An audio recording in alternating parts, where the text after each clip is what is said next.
This weekend is the 150th anniversary of the St. Paul United Methodist Church in the Dallas Arts District. It was built by free slaves and is one of the oldest, if not the oldest, black church in Dallas. Its history and hope for the future is the focus of this week's Here and Now conversation with Fox 4's Shaun Rabb. All right, I am visiting with the pastor of the St. Paul United Methodist Church, Reverend Dr. Lucretia Faison, and Tosca Medlock Lee, who is a longtime member, in fact, third generation member of the St. Paul United Methodist Church, that this weekend is celebrating its 150th church anniversary. Right. The oldest Black Methodist church in Dallas. Right.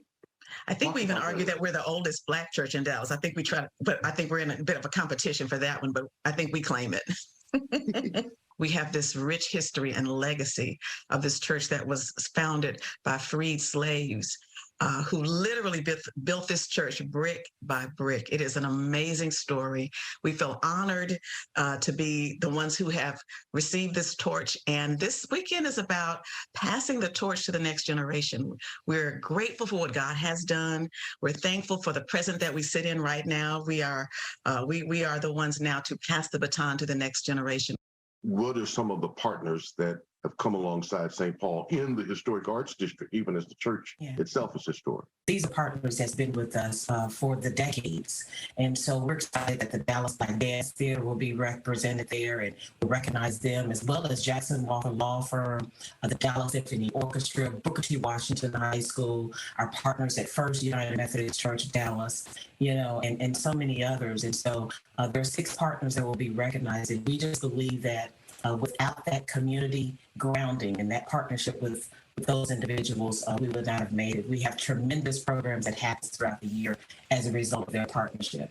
And weekend, you're going to have kind of a museum, if you will, on display, or the ability for us to kind of walk through the annals of time? On Sunday, August the 20th, so we will have in the sanctuary of the church, as well as at the luncheon on Saturday, that our very own Queen, Clarice Tinsley, will be emceeing. And we all call her the Queen, by the way.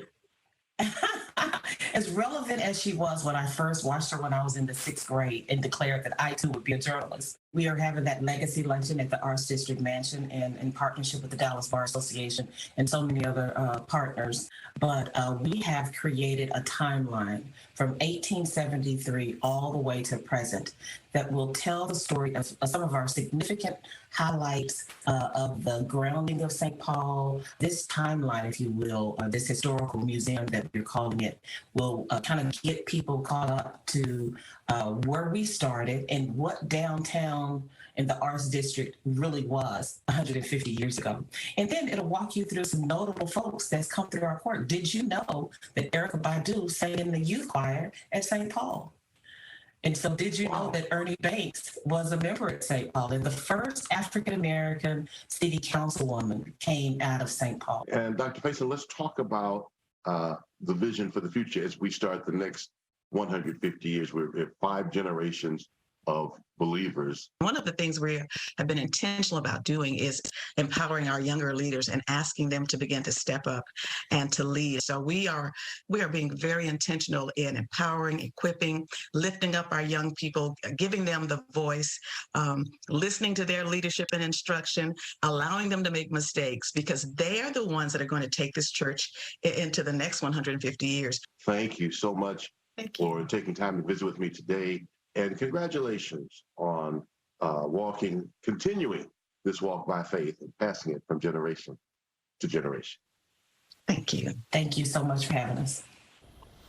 And you can join the St. Paul United Methodist Church 150th anniversary online. Sunday services at 11 a.m. and 3 p.m. will be streamed on the church's social media.